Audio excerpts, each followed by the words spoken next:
What's up guys? Good morning! So, today is September 15, Sunday. Hindi ko alam ang gagawin ko. Pero parang gusto kong... kayo So, let's see. Okay? Sama kayo? Ha? Sama? Okay, tara! Let's go!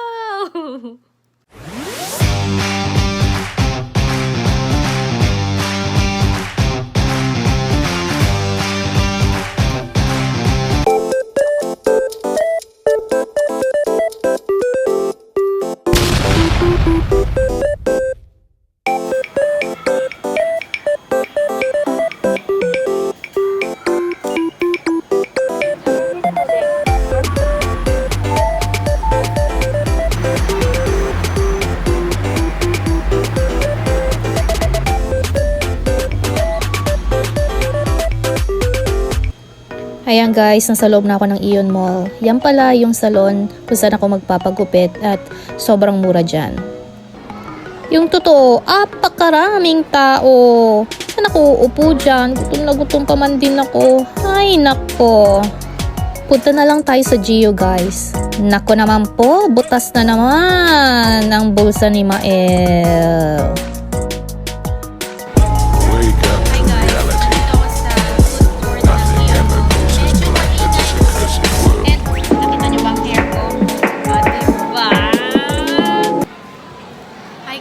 Nandito ako sa food court ng Ion Mall. Medyo maingay ko. And, nakita nyo ba ang hair ko? Diba? So, medyo maingay dito. Later na lang tayo mag-usap. Okay? A few moments later. Hello guys! I'm back! So, galing akong Ion Mall. Nagpa-haircut ako. As you can see, iba na yung look ko ngayon. Medyo magaan na yung pakiramdam ko. At sobrang init sa labas. Para ako nasa Pugon. September na pero mainit pa rin. Dapat autumn na, diba? Pero anyway, after kong manggaling sa Ion Mall, dumaan ako sa Sugi Drugstore at bumili ako ng hair color. So, siya, hindi ko kasi makita yung resibo niya guys. Nasa 500 plus something yen. So, ito yung color niya. Yeah, nakita nyo ba? Okay. Brown siya. Ganito yung pagka-brown niya. Pero, dahil sa black yung hair ko, ito yung magiging result niya. Ganitong pagka-brown. So, dark. So, okay to kasi, alam mo na sa trabaho, ayan na naman yung train. Nagsasay hi na naman sa inyo. So, ito nga. Ganito yung pagka-brown niya. Sana nakikita nyo kasi yung ilaw ko. Anyway, sobrang dark yung pagka-brown niya dahil yung hair ko ay black. So, ganito ang itsura niya. Binuksan ko na siya kanina. Ito ang niya. Hindi siya yung binabrush. So, bago ko bilhin to, tinanong ko muna yung tita ko. So, ito nga, ilalagay dito yung chemicals. Dalawa siya. And then, isi-shake siya for 30 minutes. Ito yung sabi dito. Ito siya. Magiging foamy siya. Ganito yung resulta niya. So, 30 minutes ko siyang isi-shake, shake, shake. And then, ilalagay ko siya sa hair ko. So, meron siyang solution 1 and 2. This is number 1. And this is number 2. So, ipag-mix ko siya dito sa cup na to.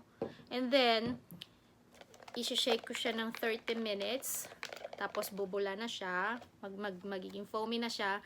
And then, after that, ilalagay ko na siya sa hair ko. And, sabi dito, 30 minutes kong ibababad yung hair ko. And then, after that, iwawash ko na siya ng water and shampoo, tapos conditioner, and i-apply ko tong serum na to. I think this one. Hindi ko alam kung ano to. Nagwo-worry ako kasi wala akong gloves. Sabi ko gagamitin ko yung kamay ko lang. Meron na siyang free na gloves. Okay. Good. So, ito pala yung serum na ilalagay after ma-apply or after ma-wash, ma-shampoo at ma-conditioner, and then this one. So, itatry ko siya. Let's see what's gonna happen. So, iba na look ko ngayon. So, see you later! Hi guys! So, ito na yung itsura. So, mali yung sinabi ko kanina. Hindi pala 30 minutes. It should be at least 30 times na sinishake siya. So, but this one, 30 minutes ko siyang ibababad. And naka-timer na ako.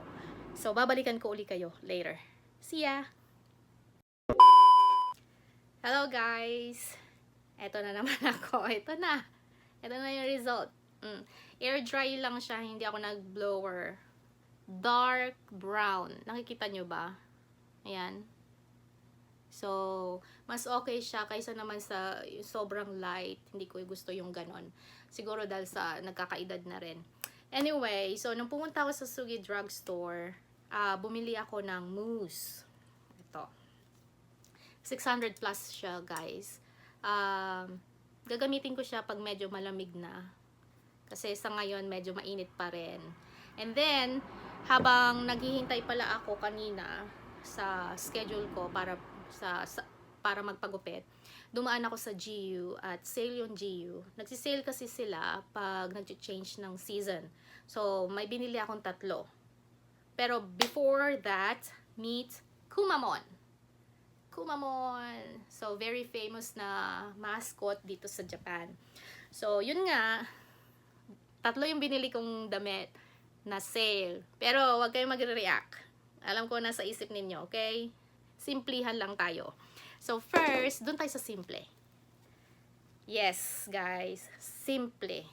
Sa mga nakakakilala sa akin, alam na alam ninyo nung kabataan ko, kitang-kita yung mga skin ko, 'di ba? Pero since nagkakaedad na tayo, doon na lang tayo sa medyo tago, 'di ba? Tago. Kasi syempre dito sa Japan, kailangan careful and mindful tayo sa sinusuot natin. Minsan, hindi kailangan maging mindful. Kasi kailangan din naman umayos-ayos tayo ng pananamit, di ba? Okay, magre-react ka. Bumili ako ng crop top. O, di ba? Susutin ko yan kapag yung alam kong walang nakakakita sa akin. Pagbigyan nyo na ang lola ninyo, paminsan-minsan lang naman to. Alam ko, hindi ko sure kung kakasya sa akin kasi hindi ko siya sinukat.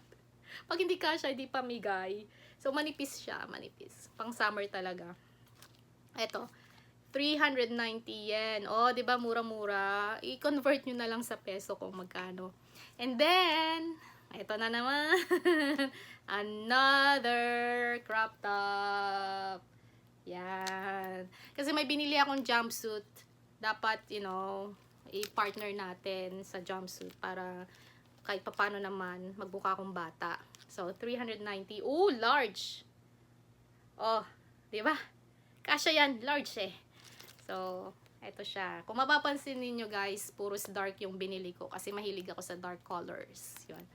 Nakakatulong siya para medyo lumiit. Lumiit ako ng konti. Yan. So, 3 lang siya. Ayun, yun lang yung ginawa ko guys. Nagpagupit, bumili, and nagkulay dito sa bahay. Nothing special. Pero at least nakasama ko kayo for today's video. So I hope you enjoy this video, and kung hindi pa kayo nakaka-subscribe, please subscribe to my channel and don't forget to like this video. And isa pa pala, don't forget to hit the notification bell para updated kayo sa mga next videos ko. So, thank you so much guys for supporting me. Nangangapa pa rin, pero we're getting there. So, thank you. That's all for today. And see you in the next video. Bye!